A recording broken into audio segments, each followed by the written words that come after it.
This is RIDGID's new cordless subcompact 5-inch random orbital sander. Say that 3 times fast and you'll be awesome. When you pair this with a smaller battery like a 2 amp hour battery, the balance on this thing is really good. I thought it was going to be like super back end heavy, but it's not. Like, it's really well balanced. I'm holding that on one finger there. It's balanced, and so it's not pulling too much to the back, which is important because you want to sand with this flat and it not being basically tilted to one side or the other.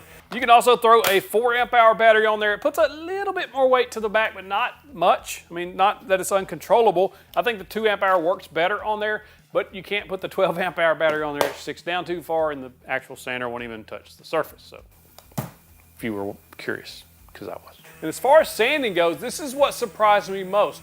I am not a fan of cordless sanders, or I wasn't until now.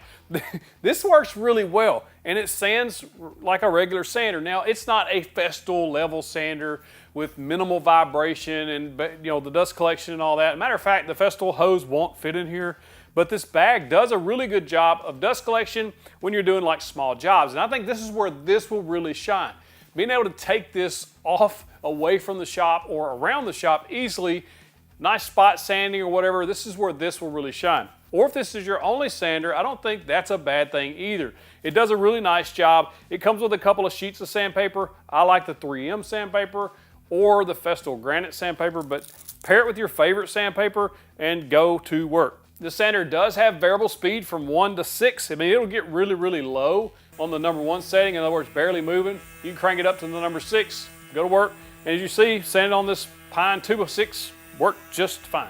Pine is fine. Overall, nice little tool. If you know someone or a group of someone somewhere online that would enjoy seeing this tool video, be sure and share that with them. But before you go, hit that subscribe button, or you can check out that next video. I think you're going to like it as well.